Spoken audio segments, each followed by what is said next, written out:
What if I told you you're living in the wrong season? Not the calendar season, the deeper rhythm that governs your growth, your struggles, and your breakthroughs. Most people think seasons are something that happens to them, external forces they endure or enjoy. But what if seasons are actually internal cycles we can learn to recognize, navigate, and even influence?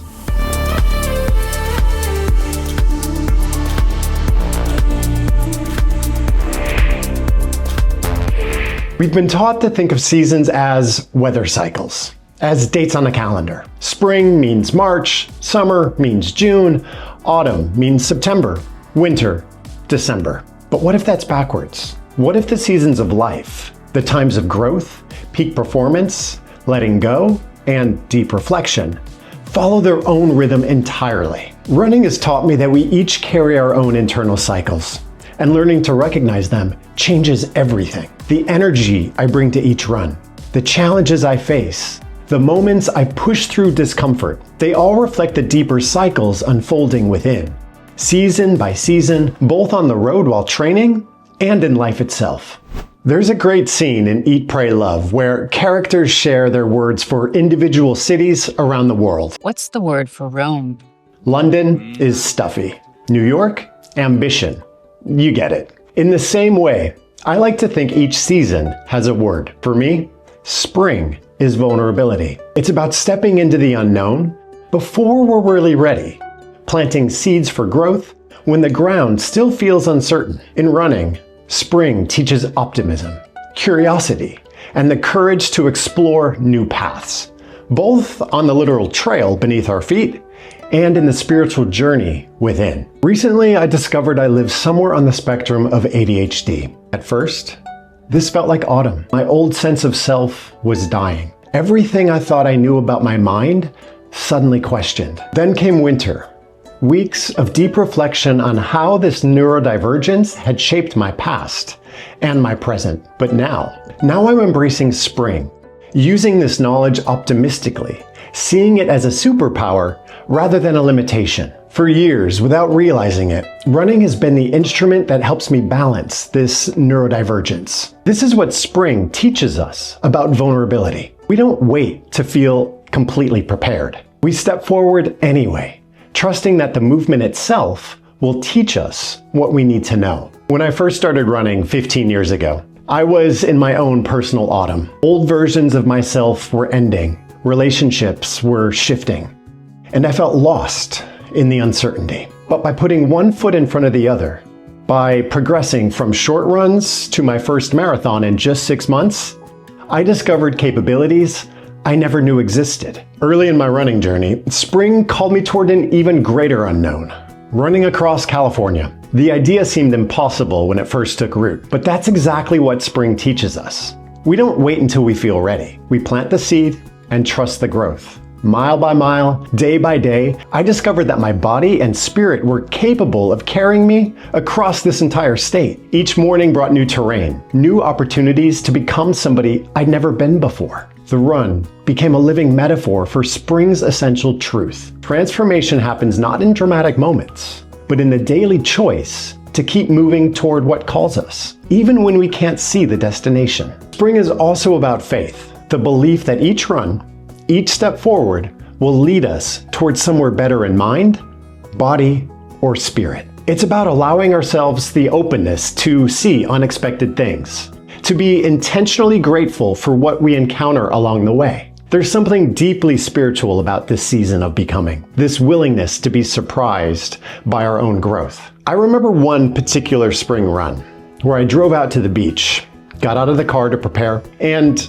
I realized I left my earbuds at home. There was a time I might have turned around, convinced myself that the run wouldn't be worth it without music. But that day, I decided to run anyway. It became one of the greatest runs I'd had in months. Without the distraction of music, I was fully present, hearing the crinkle of leaves in the trees as they swayed above me, the waves crashing on the beach, kids smiling and playing with pure joy. Each sound made me smile, made me appreciate the universe and the way it operates for us. If I'd had my earbuds, I would have missed out on all of these moments. This is the gift of spring vulnerability.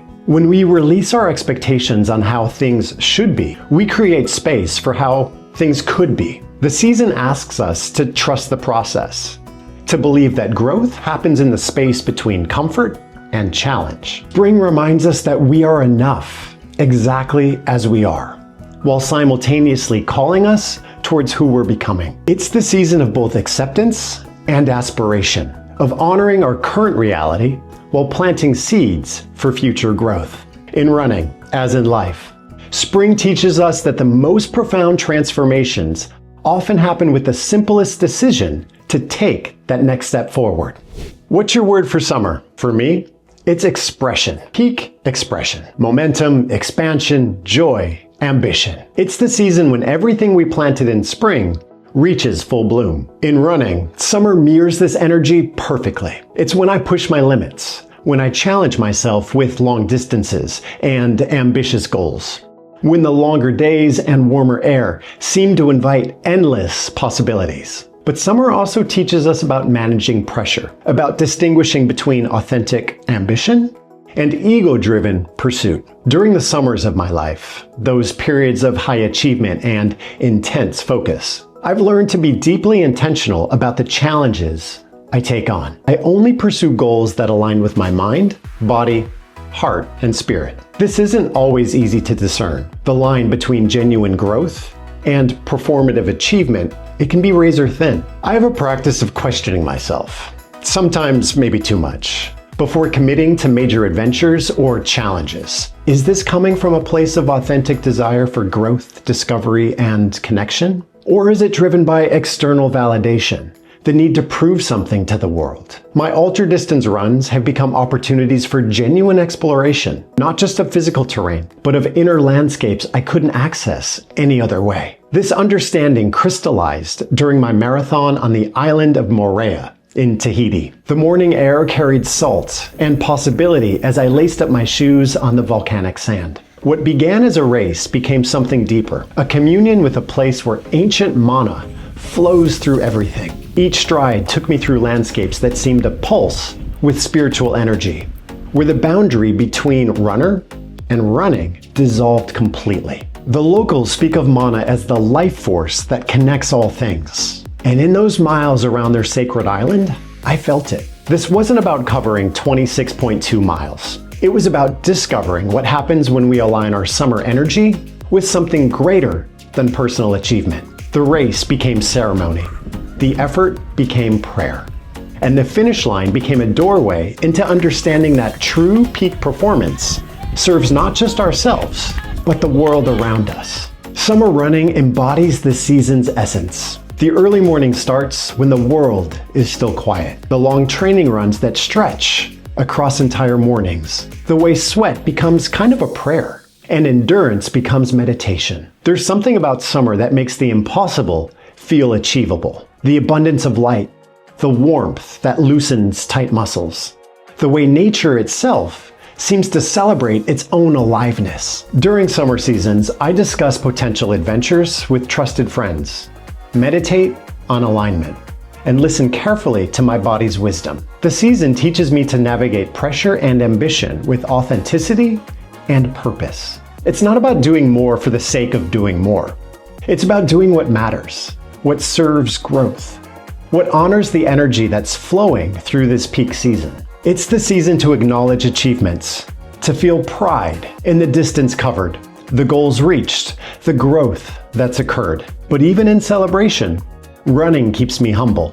Every summer run reminds me that no matter how strong I feel, how far I've come, the next mile still requires presence and still demands respect for the process. This is summer's gift, the reminder that we are capable of more than we imagine, that our bodies and spirits are designed for expansion, for reaching toward our fullest expression. But it also teaches us that sustainable peak performance requires deep roots, the foundation built in spring's patient growth, the wisdom to honor our limits even as we transcend them. Summer running, it's taught me that true achievement isn't about conquering challenges. It's about dancing with them, finding flow within intensity, discovering joy in the midst of effort. It's about celebrating the incredible machine of the human body while honoring the spirit that animates it, the consciousness that chooses to keep moving forward even when the path ahead remains uncertain. Autumn is transition, letting go, reflection. Okay, that's 3 words. What's your word for the season? Autumn, it's about observing what is ending and allowing space for something new to grow. Looking across my life, I believe autumn has been the hardest season to navigate. I understand intellectually the value and the importance of change, but I'm also someone who finds it difficult to embrace change when I don't know what the outcome will look like. With autumn representing both the season of death and renewal, I've always found it the most challenging to simply allow myself to be in and to feel. Yet, ironically, it's also been the season that's led to the things I value most in this world. When I do confront and accept change, when I'm vulnerable and allow it in, autumn leads to winter's reflection, and quickly to spring's growth. The season teaches me that endings are never failures.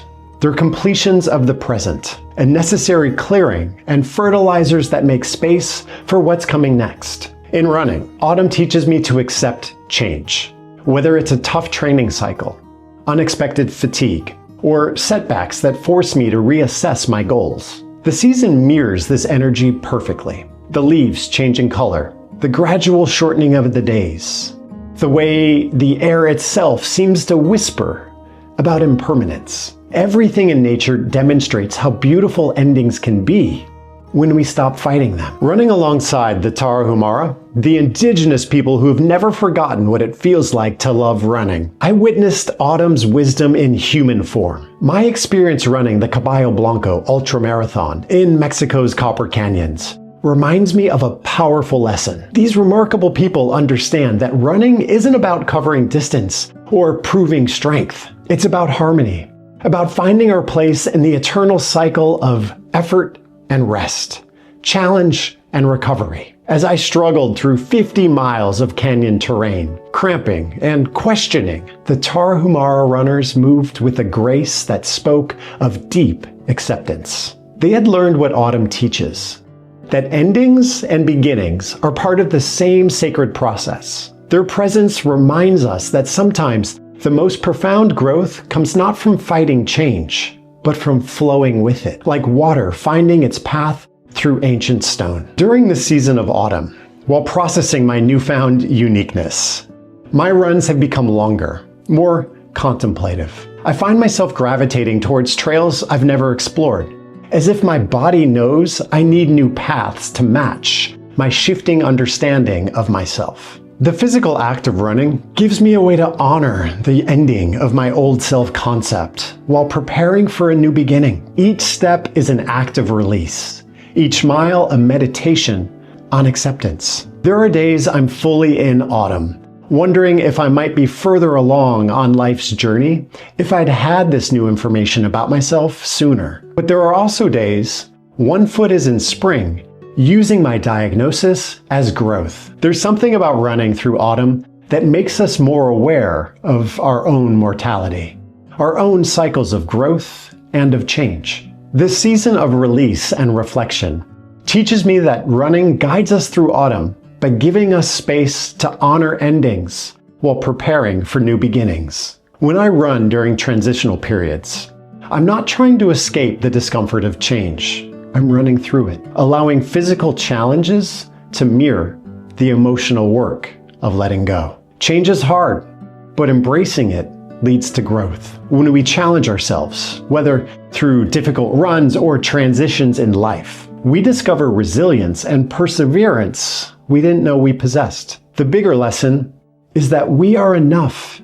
Humans who deserve celebration simply for showing up, for continuing to move forward when the path ahead isn't always so clear. And autumn reminds us that everything is temporary. The discomfort of transition, the uncertainty of not knowing what comes next, even the grief of losing old versions of ourselves, it all passes. Understanding this cycle allows me to step back from emotional reactions to setbacks and unexpected changes. It helps me maintain focus and resilience, understanding that each season, each challenge, each pause is part of a larger journey. And in this, autumn teaches us grace. Grace for ourselves during difficult transitions. Grace for ourselves during the messiness of growth. Grace for the time it takes to move from one season to the next. Rest and introspection. That's winter for me. What's your word or words? It's about slowing down, observing, and preparing for the cycles ahead. It is a beautiful 20-degree winter day just outside Chicago.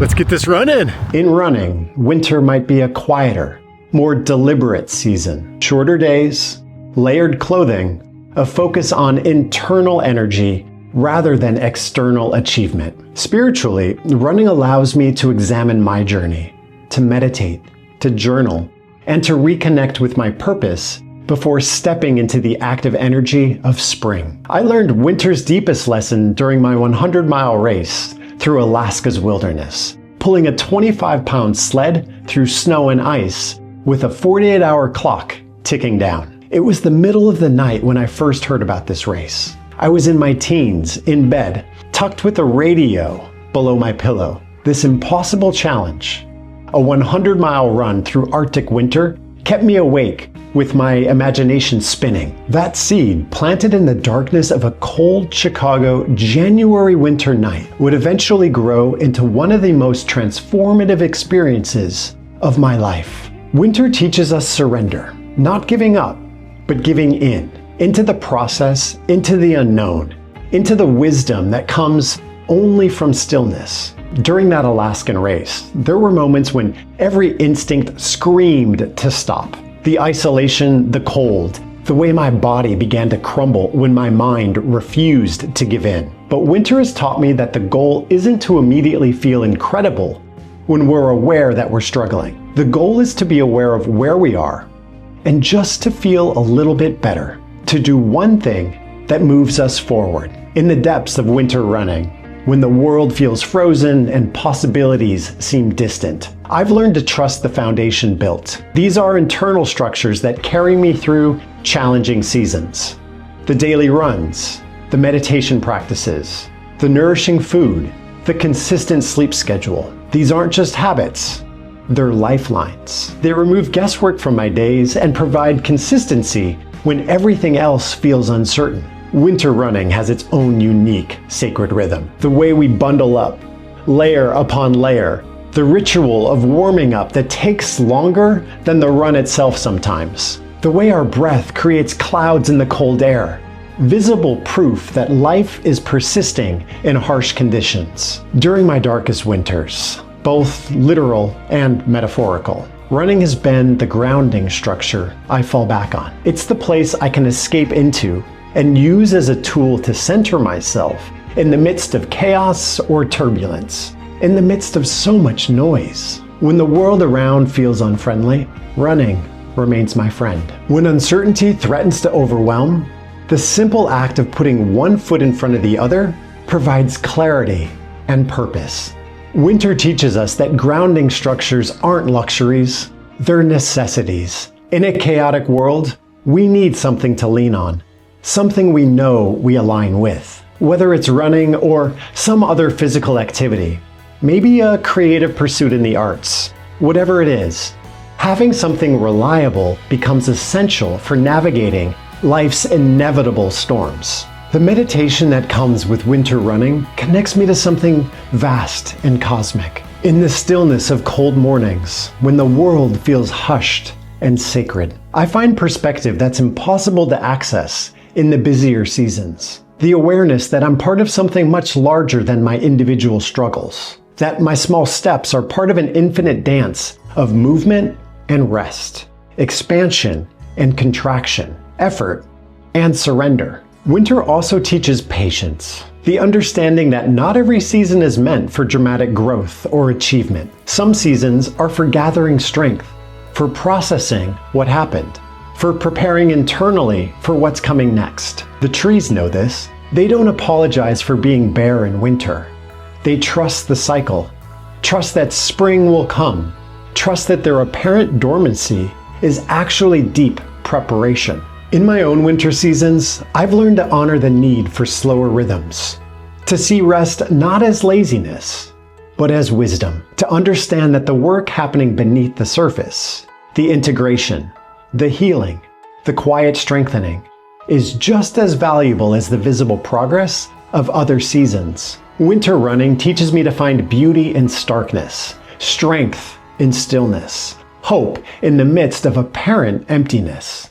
Understanding the seasons of running and life gives perspective that everything is temporary. Recognizing that spring, summer, autumn, and winter are cyclical allows us to grow in a spiral rather than a flat circle, continually building upon ourselves. Each season is equally important and dependent on the others. This awareness brings gratitude, acceptance, and clarities for growth, goals, and challenge. The beauty of this cyclical understanding is that it removes pressure to be in any particular season at any given time. When we're in autumn, grieving some ending, we don't need to rush towards spring's optimism. When in winter's contemplation, we don't need to force summer's expansion. Each season has its gifts, its lessons, its necessary work. Across all seasons of running and life, the consistent lesson is that change is hard, but embracing it leads to growth. When we challenge ourselves, whether through difficult runs or life transitions,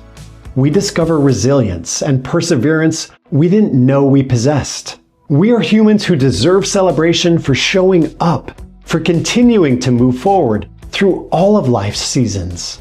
We don't need perfect conditions to begin. We don't need to wait until the right season to start moving towards who we're becoming. Wherever you find yourself today, whatever season you're living through, know this: it's temporary. The discomfort of spring's vulnerability, the pressure of summer's expansion, the grief of autumn's endings, the stillness of winter's reflection, all of it passes. All of it serves. All of it leads somewhere we couldn't reach any other way. Let me know in the comments what season you're currently in. I'd love to hear. The cycle never stops. Growth doesn't end. Each revolution through the seasons builds upon the last in an upward spiral of growth. You're not just returning to where you started. You're returning with wisdom, with strength, with a deeper understanding of who you are and who you're capable of becoming. Running has taught me that the most profound transformations happen not in dramatic moments, but in the daily choice to keep moving forward. One step and then another. One breath and then the next. One season flowing into another, each necessary, each one sacred. So whatever season you're in, savor it. Feel it fully. Let it teach you what it came to teach. And when it's time to move forward, you'll know when that time comes. Trust the transition. Trust the cycle. Trust that you're exactly where you need to be, becoming exactly who you're meant to become. The next season is already calling. Are you ready to answer? Friends, if you've enjoyed this video and want more videos on running, health and wellness, on travel and adventure, and even some men's style, I invite you to join the Luxury of Adventure Premium Club on runwithryan.org. All my videos get posted there first, exclusively. It's a great way to support and join community. Or please consider subscribing here on YouTube. You know what to do. Tap that button down below and give the video a like. It would help this video, our channel, get pushed out to more like-minded people. Thank you. Until next time, be easy on yourself. Appreciate the season of life, of running that you're in. It's gonna lead to great things to come. Okay, be well, and I will see you back here very soon. Thanks again.